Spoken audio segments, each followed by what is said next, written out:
بسم الله الرحمن الرحيم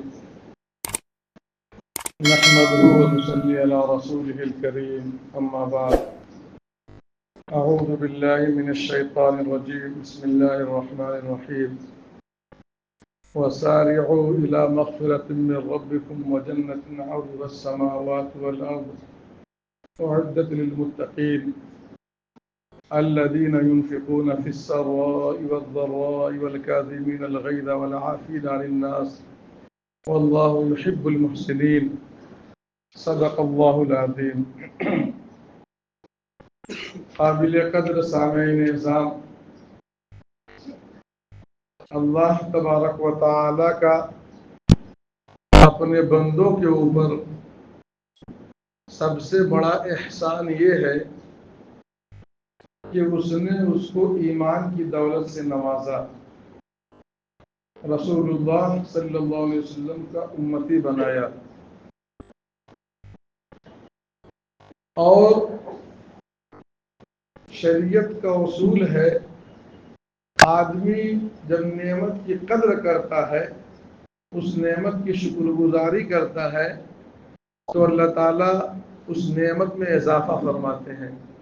لَإِن شَكَرْتُمْ لَأَزِيدَنَّكُمْ، اللہ نے فرمایا ہے۔ ہمارے اوپر اللہ تعالیٰ کا یہ عظیم احسان ہے کہ ہم مومن ہیں۔ بدقسمتی کی بات یہ ہے کہ ہم اس نعمت کی قدر نہیں کر رہے ہیں، ہمیں اس نعمت کا احساس نہیں ہے۔ ہمارے مقابلے میں ہمارا غیر، جو ہمارا مخالف ہے، جو دین کا دشمن ہے، وہ اس نعمت کی قدر، اس احسان عظیم کو ہم سے زیادہ سمجھتا ہے۔ اسی لیے ہم کو اس نعمت سے محروم کرنے کے لیے، راستے سے ہٹانے کے لیے بہت زیادہ کوشش کرتا ہے۔ اپنا پیسہ، اپنا منصب، اپنا پاور، اپنی بہن بیٹیاں، سب کچھ قربان کیا۔ منشا یہ ہے کہ ایک رسول اللہ کا دیوانہ، ایک رسول اللہ کا عاشق، وہ رسول اللہ کے نہج سے ہٹ جائے، ان کے طریقہ کار کو چھوڑ دے، وہ اپنی پوری صلاحیت اسی میں لگائے ہوئے ہیں، اور ہم ہیں کہ غافل ہیں۔ ہم اپنا جائزہ لیں، ہم سوچیں تھوڑی دیر کے لیے کہ اس نعمت کے، اس احسان عظیم کے تعلق سے ہماری طرف سے کیا شکر گزاری ہوتی ہے۔ ہم نے اس پہلو کو کبھی سوچا کہ یہ کتنا بڑا اللہ کی طرف سے احسان ہے؟ ہم نے اپنے بچوں کے ذہن میں اس احسان کو بسایا، اس نعمت کی قدردانی سکھائی ان کو۔ ہماری اسی غفلت کی وجہ سے ہمارے بچے، یہ نئی نسل ہمارے ہاتھوں سے جو چھوٹتے جا رہے ہیں، آئے دن جو ہم ارتداد کی خبریں سنتے ہیں، اس کی بنیادی وجہ یہ ہے کہ ہم نے اس نعمت کو، اس احسان کو ان کے رگ و ریشے میں نہیں پلایا۔ ورنہ کیا وجہ تھی؟ رسول اللہ کے صحابہ جو تھے وہ تو کفر میں زندگی گزار رہے تھے، زمانہ جاہلیت میں ان کی حالت بہت بدتر تھی۔ رسول اللہ کی دعوت پر ایمان قبول کیے، ان کے اوپر ظلم کے پہاڑ توڑے گئے۔ دنیا کی کون سی طاقت ایسی تھی، جو کون سا ایسا ظلم تھا جو ان پر نہیں کیا گیا؟ لیکن ظلم کرنے والے تھک گئے۔ کسی ایک صحابی کا آپ نام نہیں بتا سکتے کہ وہ ایمان سے پھر گیا ہو، پوری داستان پڑی ہوئی ہے۔ آخر اسی کلمہ کو ہم نے بھی پڑھا ہے، اسی رسول پر ہم بھی ایمان لاتے ہیں، اسی قرآن کو ہم بھی پڑھتے ہیں۔ ہمارا عقیدہ ہے قرآن کے ایک حرف میں کوئی تبدیلی نہیں۔ جیسے اللہ کے پاس سے جبریل امین لے کے چلے تھے، بعینہ وہی الفاظ، وہی حروف رسول اللہ کے دل پر اتارا گیا، اور رسول اللہ صلی اللہ علیہ وسلم بعینہ وہی الفاظ اور وہی حروف امت کے سامنے پیش کیے۔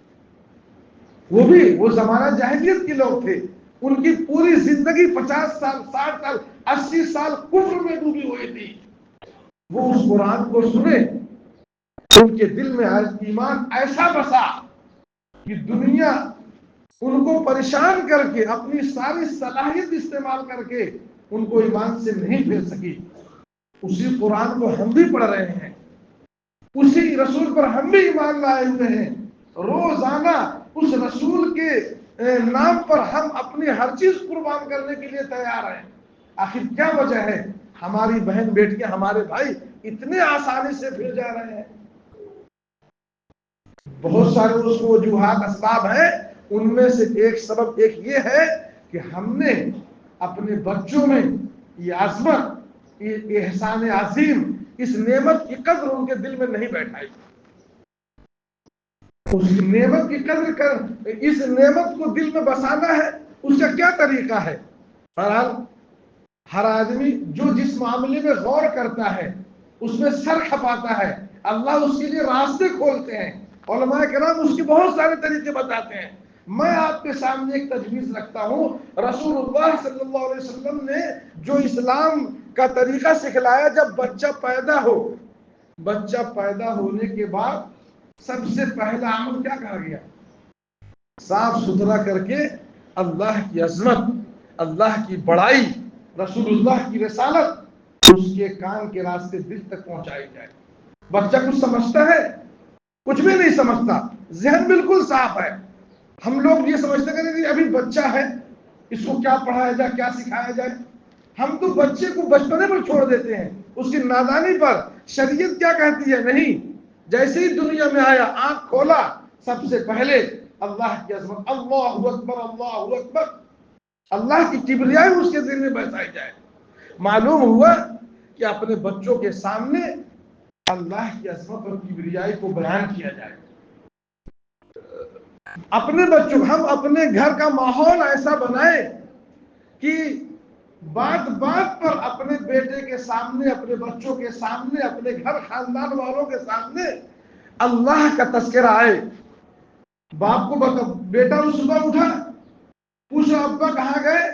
ماں اس کو بتائے کہ ابا روزی کے لیے گئے ہیں، دعا کرو اللہ تعالیٰ تمہارے باپ کو روزی دے۔ کوئی بیمار پڑا، بتائے بھائی اللہ بیمار کرنے والے ہیں، دعا کرو اللہ شفا دے دے۔ کوئی بھی ضرورت ہو، ان بات بات پر آپ اس کو سکھلائیں۔ شرارت کر رہا ہو، نہیں بیٹے یہ کام نہیں کرنا چاہیے، اللہ ناراض ہو جائیں گے۔ 24 گھنٹے میں سینکڑوں بار بغیر کسی عنوان کے آپ اللہ کا نام لیتے رہیں گے، کبھی اس کی عظمت کا، اس کے دینے کا، اس کو شفا دینے کا، کبھی اس شرارتوں پر اس کے سزا دینے کا تذکرہ کرتے رہیں گے، تو ایک دن ایسا آئے گا کہ اس کے دل میں اللہ کی عظمت بیٹھ جائے گی۔ اندیکھی چیز کو ذہن میں بیٹھانے کا طریقہ یہ بہت مؤثر ہے کہ بار بار اس کا نام لیا جائے، بار بار ان تذکرہ کیا جائے۔ اللہ اللہ کہنا یہ کوئی یہ طریقہ کار نہیں ہے۔ جو اسباب سے جڑی ہوئی چیزیں ہیں، ان اسباب کو گھما پھرا کر اس کے سامنے، اپنے بچے کے سامنے رکھ۔ معلوم ہے گھر ہمارا چھوٹا ہے، ہم چاہتے ہیں ہم فلیٹ میں رہنے لگے، ہماری بڑی بلڈنگ ہو جائے، اپنے بچوں کے سامنے دعا کرو بیٹے اللہ تعالیٰ ہمارا بزنس بڑا کر دے، دعا کرو بیٹے اللہ تعالیٰ ہم کو فلیٹ دے دے، دعا کرو بیٹے۔ اس کے سامنے اتنی بار کہیں کہ اس کے ذہن میں یہ بات رچ بس جائے کہ دینے والی ذات اللہ کی ہے، نفع پہنچانے والی ذات اللہ کی ہے، نقصان پہنچانے والی۔ اگر ہم اپنے بچوں کے دل میں اللہ کی عظمت بیٹھانے میں کامیاب ہو گئے، تو جس عمر میں جا کے وہ بیٹھتا ہے، اس عمر میں اس کو اللہ کی عظمت بیڑی بن کے روکے گی۔ ایک عمر ہوتی ہے، اس عمر میں انسان پہنچتا ہے تو وہ اپنے نفس کے آگے محبت میں، عشق میں، منصب میں، ہوس میں گرفتار ہوتا ہے۔ وہ ایسا موقع ہوتا ہے، گھر خاندان، ماں باپ، سوچئے ماں باپ کتنی محبت سے بچے کو پالتے پوستے ہیں۔ اگر اس کے لیے کوئی بیڑی بن سکتی تھی تو ماں باپ بیڑی بنتے ہیں، لیکن کتنی آسانی سے ماں باپ، بھائی بہن، گھر خاندان کو چھوڑ دیا جاتا ہے۔ لیکن اگر اللہ کی عظمت دل میں بیٹھی رہے گی تو وہ تنہائی میں اس کو اللہ ہی کھینچیں گے، اللہ ہی کی مدد اس کو کھینچے گی، اس کو مجبور کرے گی کہ نہیں، ہرگز ہرگز یہ قدم نہ اٹھانا۔ مجھ کو یاد ہے ہم سے عمر میں جو لوگ بھی زیادہ ہوں گے وہ سب اس بات کو جانتے ہوں گے عشق دنیا کی کوئی نئی چیز نہیں ہے، بہت پرانی چیز ہے، لیکن پہلے لوگ عشق کرتے تھے، لڑکا ہو یا لڑکی، وہ مجبور کرتے تھے سامنے والے کو تم اسلام قبول کرو۔ کسی لڑکی کی غیر مسلم سے تعلق ہوتا تھا، وہ سامنے والے کو مجبور کرتا تھا کہ تم اسلام میں داخل ہو، یا لڑکا کسی لڑکی سے عشق کرتا تھا وہ مجبور۔ کبھی یہ سننے میں نہیں آتا تھا کہ کوئی مسلمان غیر مسلم ہو گیا فلاں سے شادی کر لیا، اور آج تو صرف الٹا ہی سننے میں آ رہا ہے۔ اس کی بنیادی وجہ یہی ہے کہ ہم پہلے ہمارے گھروں میں غیر اختیاری طور پر ایسے ہی کھیلتے کودتے تربیت کرتے ہوئے مائیں بچوں کو ڈراتی تھی، بچہ روتا تھا کچھ کرتا تھا اس کو اللہ ہی اللہ کہہ کے بلاتی تھی، مائیں اپنے بچوں کو باوجود دودھ پلایا کرتی تھی، بچپن ہی میں بچے کے دل میں اللہ کی عظمت بیٹھا دیتی تھی، اس وجہ سے اس کے ثمرات یہ ہوتے تھے۔ آج جو ہے ہماری طرف سے غفلت ہو رہی ہے، اس کی وجہ سے نتیجے سامنے آ رہا ہے۔ بہرحال میں یہ عرض کر رہا تھا کہ یہ اللہ تعالیٰ کا یہ بہت بڑا احسان ہے، بہت بڑی نعمت ہے، اس نعمت کی ہم خود قدر کریں اور اپنے بچوں کے ذہن میں رچائیں بسائیں۔ اگر ہم نے اس نعمت کی حفاظت کر لی تو ہمارا بیڑا پار ہے۔ ہم مسلمان ہیں، جیسے اس بات کا عقیدہ رکھتے ہیں اللہ ایک ہے، حضرت محمد صلی اللہ علیہ وسلم اس کے رسول ہیں، ایسے ہی اسلام کا بنیادی عقیدہ یہ ہے کہ مرنے کے بعد ہر شخص کو زندہ ہونا ہے اور اپنے کیے کا حساب دینا ہے۔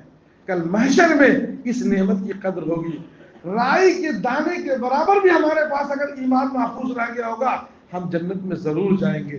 جنت کی ٹکٹ ہی ایمان ہے۔